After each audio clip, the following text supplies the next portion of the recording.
Thank you all for joining us. For our first meeting of the year, for those of you who are new, this is a very, very informal, casual, quick virtual meeting that we like to do once a month. It's an open forum agenda. Folks can just come and bring activities or items or news that their nonprofits, their neighborhoods, their houses of faith are doing. Um, and it's really served as a good just place to make connections, to know what's going on. I think last year we had roughly 50 unique different organizations attend throughout the course of the year, and we usually had about an attendance of 15 to 20. So feel free, I always try to send out the minutes and a recording the day or so after the meeting for those who can't make it. So feel free to forward and to invite other people to come along as well. So today we actually had a larger agenda, but I cut it down because I was like, some of things on our end can be put in an email. We're going to start today with a really cool initiative that I'm excited to launch from Charlotte East. We spent really the last year, 2024, switching our organization around, becoming kind of taking that big step from being volunteer led for so long to being a really fully functioning community development organization. And this year we're refining our programming, creating new programming. So the first program that we're going to be rolling out, like I said, thanks to some support from Trulient, is going to be called Adopt a Teacher. It's going to be called like Greater Eastland Adopt a Teacher. But background before we even get this, and Beth, this is a good segue from our last conversation. As you all know, like the state of North Carolina public education is critically underfunded. Yeah. And as we've seen over the years, that's led to an increasingly high amount of teacher burnout and turnover, myself included. But particularly we've noticed, and we've tracked this data, Louise is on the call, Beth, you guys have been doing this for years, the teacher turnover in the Garinger High School feed. So if you all aren't familiar, the Garinger feeder pattern is the primary one that we focus on in the Eastland area and includes about 15 schools. So the best way to track teacher turnover now, the state used to track it, give the numbers out about how many teachers quit each year. Now they don't even do that anymore. It's about what percentage of a school's workforce constitutes beginning, which is teachers in their first or third year. So last year, which is, the data for this year isn't available, the CMS average at all schools was 21.3%. The previous year, it was 15.8%. So between 2022 and 2023, between those 2 years, teacher turnover in Charlotte-Mecklenburg schools increased by roughly 5.5%. And in our schools, in our feeder pattern, the 5 schools that we're really focused on this year, Mary Oaks, Winterfield, Charlotte East Language Academy, Eastway, and Garinger, you can see those numbers right there. They're all above the CMS average for percentage of teaching staff that constitutes beginning teachers. I mean, you have the elementary schools aren't that far off from the average, but Eastway Middle had a 42.4% of their teaching staff was beginning teachers. Garinger's was roughly a third. Now, again, this was last year. This wasn't this year yet, but with this in mind, we wanted to create a program that was on a small way and in a small scale could move the needle for maybe 1, 2, 3, 4, 5 teachers per year, right? So the goal and the concept of this is to identify a teacher that's not a beginning teacher, but in their third or later year, that's been at their school for 3 consecutive years, who wants to stay in the classroom, but would benefit from both a small stipend and community mentorship. So the goal would be to improve teacher retention, celebrate and value educators, and also foster stronger community connections. So often, we see, and this is how I got involved with Charlotte East, being at Garinger, wanting to immerse myself more in the community. So often we see, folks and volunteer organizations come in and do lunches, do dinners for teachers or breakfast, which is really great. But, from a teacher perspective, there are a lot of folks that want to be more embedded in the communities. They just don't really know how to do that. And we see that we can have a role to do that, to fill that gap. So, what we are really looking for from the community is volunteers. Volunteers who will be willing to adopt, quote unquote, adopt a teacher that we identify from each one of these five schools. Those five schools would be Mary Oaks, Winterfield, Charlotte East Language Academy, Eastway, and Garinger. Ultimately, by 2027, we will scale to all 15 schools in the greater Eastland area, so including the Albemarle Road schools, Ottawa, all of them. But we just have a year by year scaled approach for capacity. So the volunteers, it really is going to be based off what does a volunteer do is dependent on what the individual teacher needs. So that could look like classroom support. I'm sorry, let me make this a little bit larger as well. That could look like classroom support, like coming in to do copies, coming in to help with setting up a bulletin board. It could be helping out with field trips. It could be, and this is ideally where we were looking for volunteers who had educational background experience with coming into the classroom to give some informal coaching and feedback. We did a small pilot of this last year and we actually had success. One of the teachers really wanted their volunteer to come in once every 2 weeks and give them one-on-one coaching support because they were freshly out of the classroom as well. Am I not sharing the screen, y'all? Yeah, you are. You can see it? Okay. Deanna, can you not see it? You guys can see where it says adopted teacher, correct? Yeah. Oh, for Okay. some reason I can't Yeah. see it. Oh, yeah, there we go. I don't know what Yes. happened. I got it now. Thank you. Sorry. Get it together, Deanna. It sounds like, I hope you're feeling better. It's my radio equipment. Sorry. Oh man, now you got city equipment and now you're moving up in the world. All right, 1 second. So coaching and feedback and also social emotional support. So it doesn't have to be like you got to do these things because we don't want to dissuade volunteers from thinking, oh, we got to be in the classroom every 2 weeks to be helping out. But just the concept being to be a touch point outside of CMS in the community for teachers who want to stay, who have shown that they've been embedded in the schools already, just an extra support. And also, I think I mentioned this, but we're going to be giving the teachers this semester 250 stipends, and hopefully we'll scale up to be able to do 1,000 per semester. So what really we're looking for, and I don't need any commitments right now, but we're actually not even launching the volunteer information form until next week, but I thought today would be a good time to bring this up. We're looking for volunteers. I mean, really, we need 5 community volunteers, and we'll accept as many applications and interest forms from volunteers as possible and keep that list as we expand the program. But we're looking for folks who really are willing to commit to regularly engaging with a teacher once every 2 weeks. Folks have to be registered to volunteer at CMS. So if folks aren't now, it's a really easy. Going in and out, Greg. Is that me or is that you? You sound fine to me, Greg. Okay. Thank you. So being able to commit to once every 2 week touch points with their teachers, and we'll have a volunteer orientation February 3rd. I know it's like a lot, and this wasn't the best visual aid to explain it, but we have a full program description that goes over volunteer expectations, more details about the program that I'll send out when we send out our meeting minutes.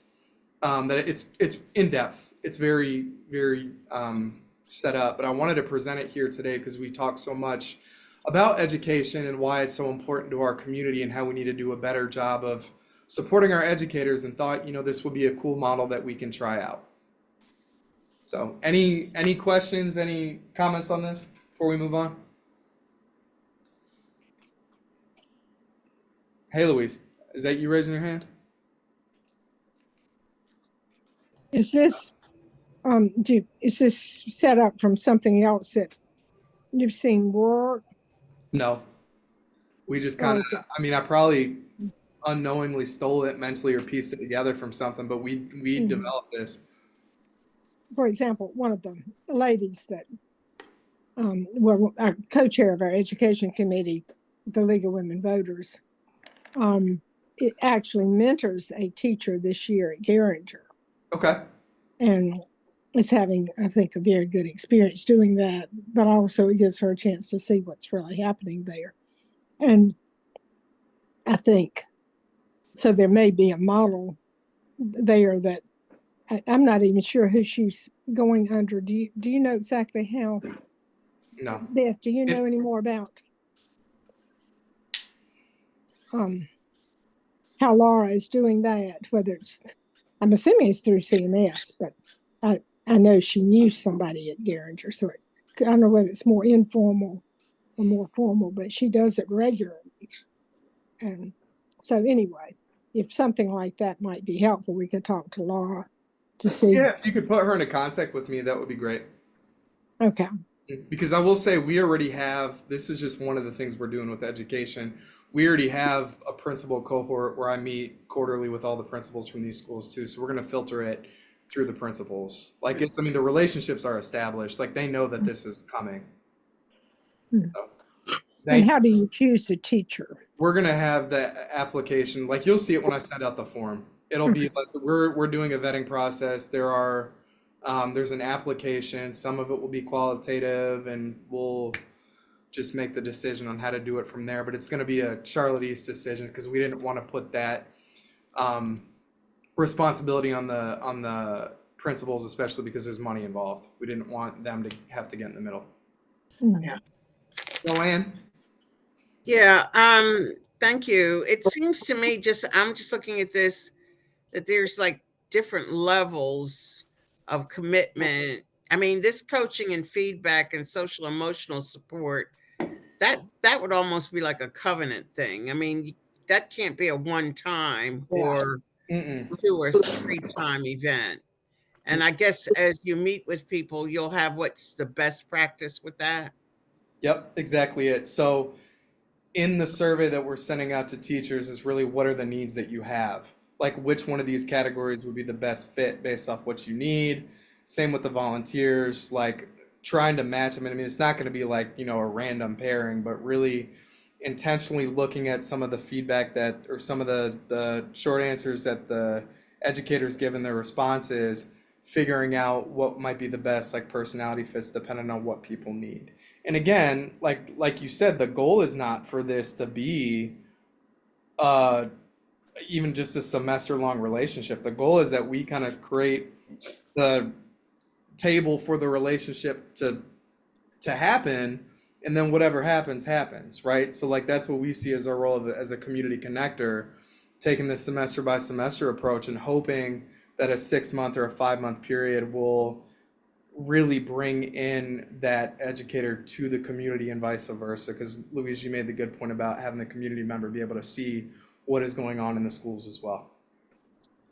But yeah, I mean, Joanne, that would be a great, I mean, you know, great opportunity for the faith community to get involved if they're, you know, we figure out there's some matches with that. But I'll send you all more of the details in a few days.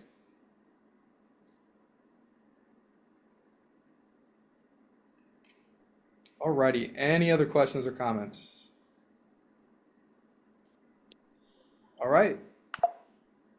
Nolan, I will switch it over to you. Thank you, Greg. Just a note, obviously the museum is happy to be a resource. So if there's sort of like, you know, local history things, or even just like using our space for different things, let me know how we can work it out. I don't want to like promise anything crazy in this meeting, but let me know kind of what you need and we can help you out.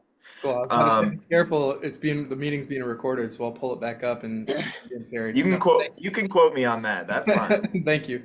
All right, y'all. Hello to anybody that doesn't know who I am. I'm Nolan. I'm the exhibits manager at the Charlotte Museum of History. So I oversee our whole education team here in our interpretation at the site. I'm also currently an East Charlotte resident. I'm actually moving in like 3 weeks. I told Greg that, but as of right now, I do live here in like the Oak Forest neighborhood right by the museum on Shamrock. I just want to let y'all know, since it's the beginning of the year, just kind of wanted to give y'all an overall sense of what we've got going on at the museum. We are really ramping it up, so I just, there's plenty of ways to get involved. So in the short term, just this Saturday, since snow is coming, we made this program virtual, but we are having a virtual discussion with some folks from the Catawba Nation and some professors from down at USC Lancaster, and we're going to be talking about the American Revolution and kind of indigenous people's role in the Revolution and in local history. So that'll be a really good talk this evening. And then not this evening, Saturday. And then other than that, just bigger things we've got going on. We have a series of film screenings. It's called the Southern Arts Film Circuit, I believe is what it was called. And basically, we are the venue for a series of 6 different films made by local filmmakers. Most of them are made by North Carolina filmmakers. A few others are from the broader Southeast. But really awesome independent films, many of which will be like basically debuting at the Charlotte Museum of History. So check that out. I think there's maybe 3 left, and we've already done 3. In terms of other programming, in February, we've got this really fun Bridgerton themed Queen Charlotte's Ball. And we actually have Julia Quinn, the author of the Bridgerton books, coming to the museum to give a talk. So that's going to be like a historic costume, awesome event. There's already like 100-something people signed up. So if you're interested in that, make sure you check out our website for that. Other stuff in February coming up, our annual African American Heritage Festival. That is our biggest event of the year. Each year we see at least 1,000 people through the door during that time. This year we're doing kind of a rural theme about rural Black experiences, just because we know that the sort of urban experience is what gets focused on a lot in Charlotte. So we're actually doing kind of like a farmer's market. We're talking about rural schooling, and that's kind of our theme for this February. In terms of other stuff at the home site, we've got an exhibit coming out about the Mecklenburg Declaration of Independence in May. This May is the 250th anniversary of the signing and release of that document. So we'll be looking at that a little bit. And biggest thing, I think I mentioned this last meeting, but we actually just received almost $500,000 from the National Park Service to restore the 1774 Rock House, which is the oldest house in the county.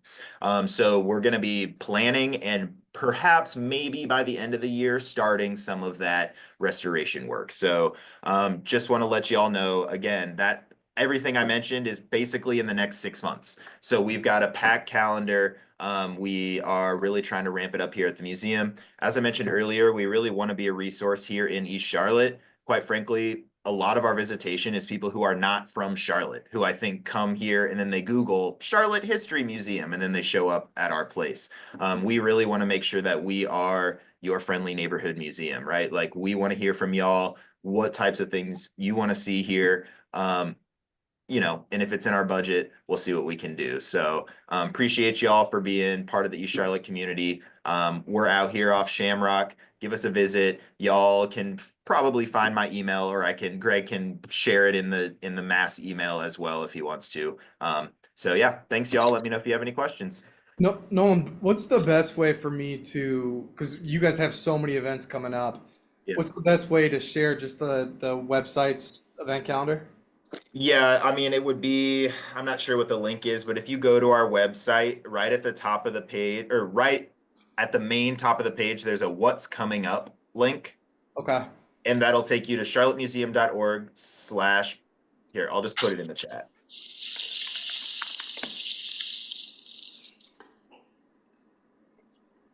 Yeah, that main, scroll down a little bit. Yeah, right there. Yeah. Oh, cool. Okay. Yep. And so all of it'll pop up there. Easy. Yep. So some of the stuff I mentioned, that's just our programming. So there's some stuff that we do that, like exhibits and things that you'll find on different things. But once we have an exhibit opening date set, for example, that'll be on this page. Awesome. Who was I feel like I saw an email and I forgot to respond to it. Is it Kendall that's putting together the vendor or the table list for the Yeah. list? Okay. I need to reach Yep. back there. Okay. Cool. You guys have any questions for the museum? Alrighty. Well, thank you. Appreciate it. Thanks, y'all. Alrighty, y'all. Let me, on the topic of dates. Now, this is not exhaustive, and I see two of the people who I just let in. I gave you guys the wrong calendar, and I'm sorry because I updated it last night. So I'm glad, Joy and Susanna, that you're able to get in. So, this year we've, as an organization, been way more intentional about setting out our calendar of events for the whole year. So we have a one-pager in both English and Spanish, and I can make any other languages as requested, for events that we're doing in really 3 key categories this year in the greater Eastland community. So a civic engagement series, a series of community cleanups, and then a series of community resource fairs. So I'll start with the left. We've heard very loud and clear over the past, particularly 2 years, the need from residents to have better lines of communication with understanding what is going on in particularly city government, understanding initiatives, understanding how to be more involved, not just in running for office, but in taking an active role in their neighborhoods and running for boards and commissions, right? And we have long seen the need in East Charlotte, particularly with our municipal elections. Now I got to put the disclaimer, East Charlotte, or Charlotte East, excuse me, we cannot and do not and will never endorse candidates, but we do encourage civic participation. But we have traditionally fallen short in terms of having folks who have been interested in running for office, particularly at the city level in recent years. So we've heard all these things. What we decided to do was, this year we're going to put together a pretty robust civic engagement series of both informal and formal community gatherings around key topics and policy points that both we believe, based off conversations that we have with elected officials and neighbors, are key, but also ones that we feel like would drive community engagement to get folks more involved. Because our area, I believe the voter participation based off Quality of Life Explorer hovers around 35%. And we need folks to take a more active role in civic life and civic engagement. So all that to say, we are starting our civic engagement series in February with, think about it like a coffee sit down with leading a neighborhood organization with the former president of Hampshire Hills.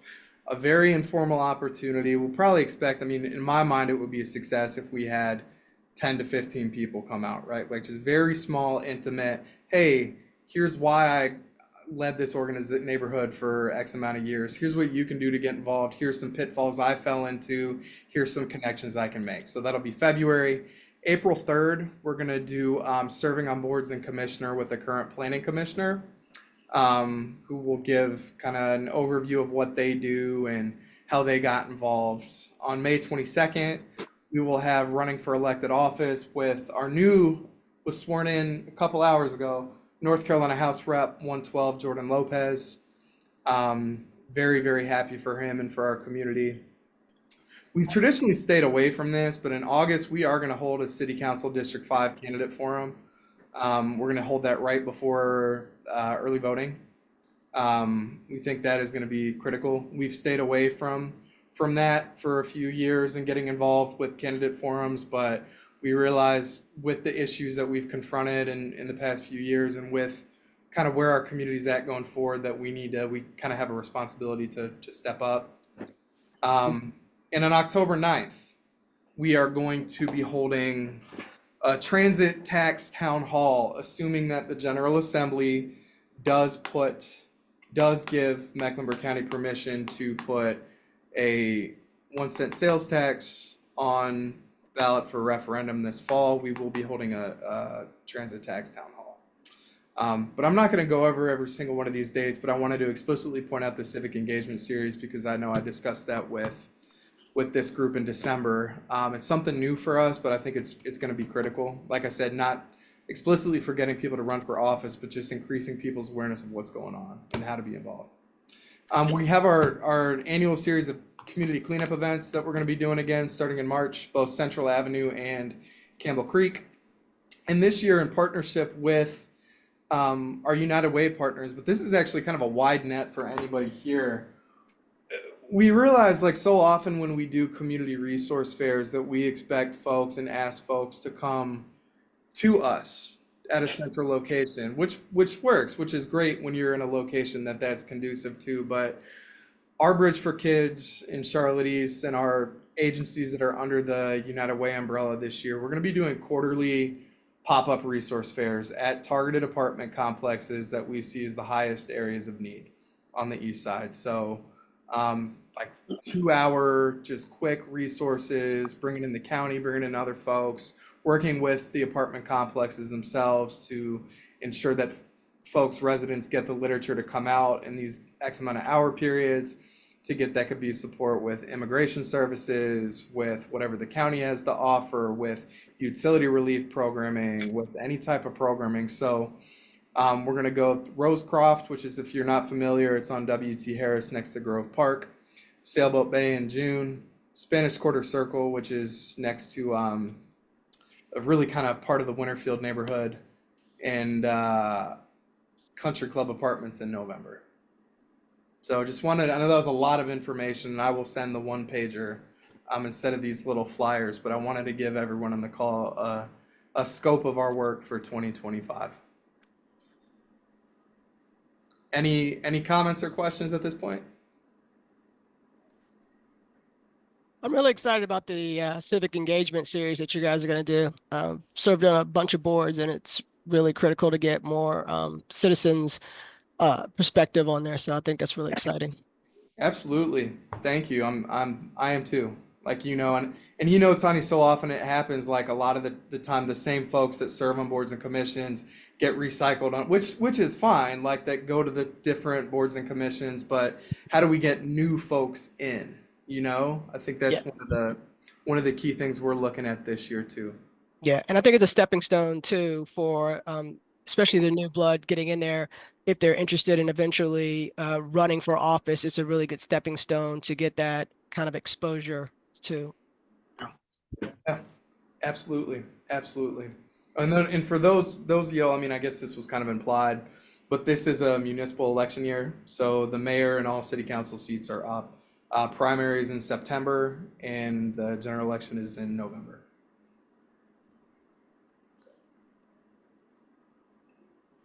I shouldn't say the seats are up, like the terms aren't up. I mean, we don't know what that slate is going to look like, but those elections will be held.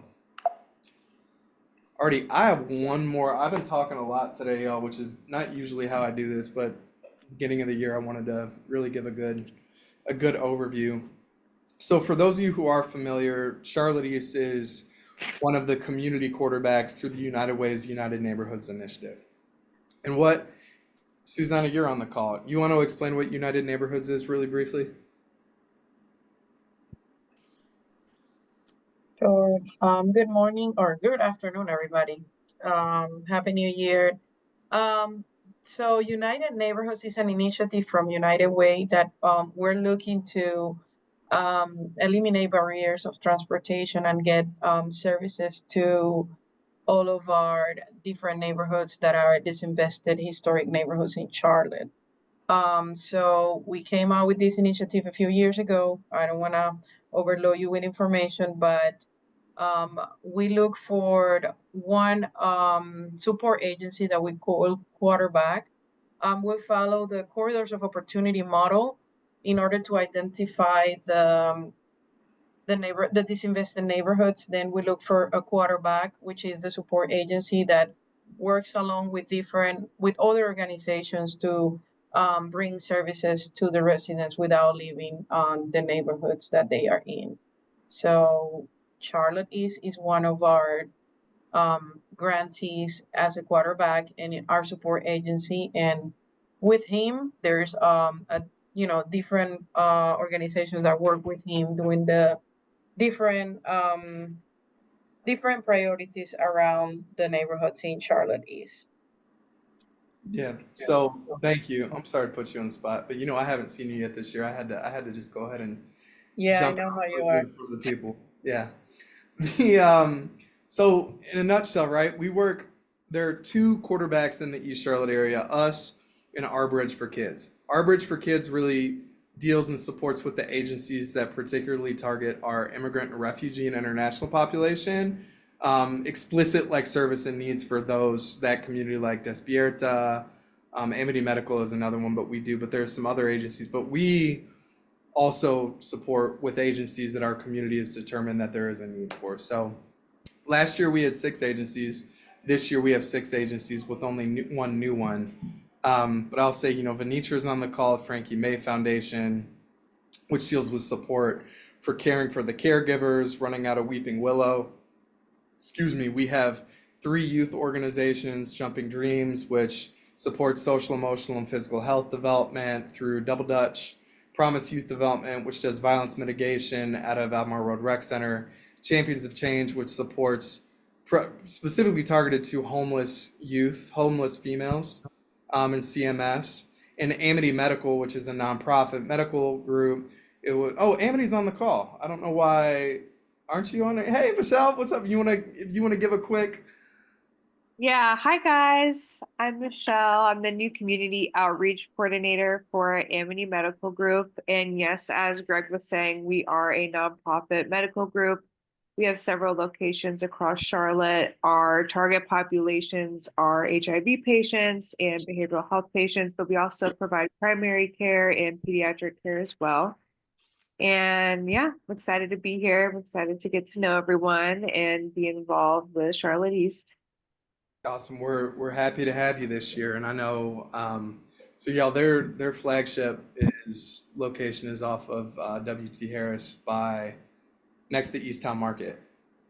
So Yep. a little bit further Yeah. down. Yeah. So like you pass Easttown Market on the right, going toward Albemarle Road, it's right there. And actually excited because one of our first resource fairs is at Rosecroft across the street, and even the property ownership didn't know that there was a service that folks can literally cross the street. So anyway, I'm excited about that. But one organization I wanna pinpoint and highlight that is new this year and is going to be with us hopefully for a few years, and I'm incredibly excited about, is Rebuilding Together of Greater Charlotte. So I had them come and speak to this group. I think it was last summer. But we ultimately did go ahead and invite them to our community and are funding them to be present. If you're not familiar with Rebuilding Together, they do critical home repairs in targeted neighborhoods that include anything from subflooring replacement, like nothing aesthetic, but HVAC replacements, new roofing. So the executive director and I, Beth, got together over the holidays, and we were able to identify really the 2 neighborhoods that we're going to target their investments and supports into in the East Side for the next a few years. And I'm extremely excited about this because matching funds from the city and federal funds, I mean, some of these home improvements can be up to $30,000 in eligible improvements, right? So if you can see the map to the right is the first neighborhood that we are going to target, and it is Eastwood Acres, which isn't really a neighborhood on the east side that most people are super familiar with. It is behind Lang Van. It's older homes, really 800 to 900 square feet. Most of the homes were built in the late 40s or 50s, small lots, but significant need for critical home repairs and support, significant need. The neighborhood profile, the greater Eastland area that is roughly $30,000 lower than the county average in household income. This community is another $5,000 lower. Percentage of home ownership is only 29%. So all of the metrics match and get knocked off that are critical needs. The problem is the way this neighborhood is tucked in, it's so hidden. So it's like behind Steak and Hoagie. It's behind.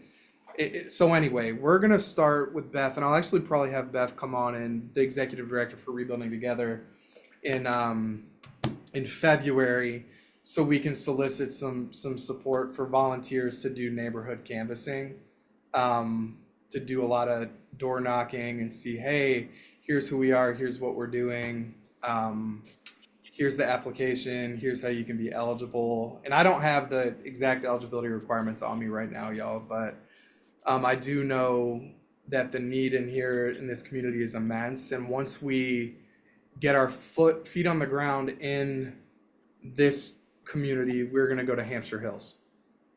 So it's been unfortunate because Hampshire Hills has been omitted from a lot of the city's funding initiatives via corridors of opportunity. Hampshire Hills, Howie Acres, Shannon Park's gotten some of it, but the cutoff line was Finchley for corridors. So we were able to convince, the United Way, fortunately, that we could expand our service scope outside of the defined corridor geography and support Hampshire Hills, which is a predominantly African American neighborhood, which is a higher level of home ownership, about 55%, and median age in Hampshire Hills, I think, is like 60. So there are homes, and if y'all, y'all longtime Eastsiders, I mean, people know, you guys know Hampshire Hills. So we've been able to work with their neighborhood president to ensure that they're going to get prioritized focus as well. I got like 5 comments in the chat when people were, okay. Anybody have any questions about rebuilding together or any of these agencies right now? We need a lot of opportunities for like community volunteering, because especially with rebuilding together, they do like community repair days where folks can come out and like help, ripping up floorboards, help putting in, it'd be great for like church groups and youth groups to get involved.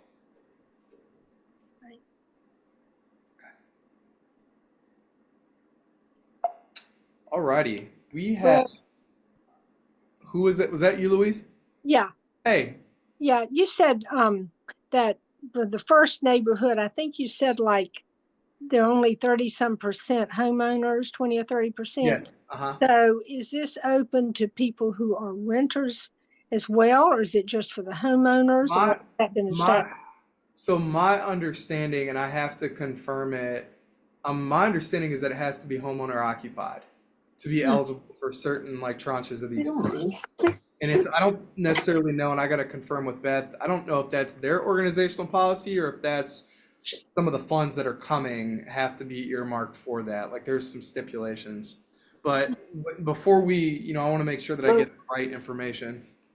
Because I wonder if it would be open, for example, for people who might purchase a Yes, hang on just a second. Let me move that over. home. Because that would be, Yes, ma'am. I think we want to have would be more home ownership in the area. And if somebody could buy a home, as long as there was a commitment to live there, anyway, that's just a thought. One thing, there is one note that's very interesting. Document if you can actually have more home ownership in the neighborhood as a result of that. That would be a really good, that would be one way to show that you've been successful.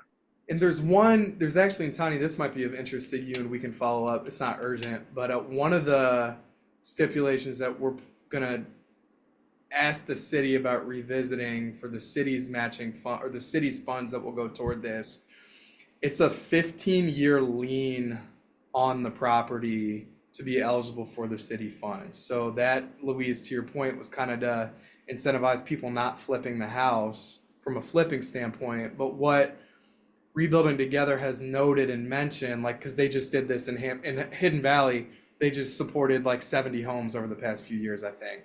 One of the big notes that dissuaded a lot of people from participating in the program, you have older folks that didn't want necessarily to put another liability or put another loan on, pass that along to a family member when they might not be around when that hits maturation, right? So trying to figure out if there's a way that we can work with the city to get that lien potentially lowered to match more like federal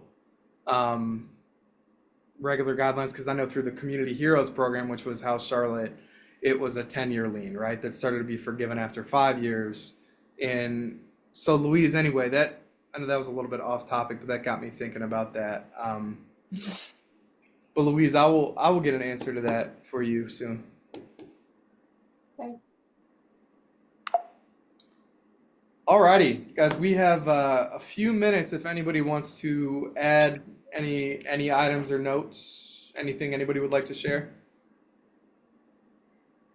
I see Joy, I don't know if you sent that to me. Yeah, I sent some stuff directly to you, but I'll just send you an email. Okay. I think there's some ways for us to collaborate. Okay. Cool.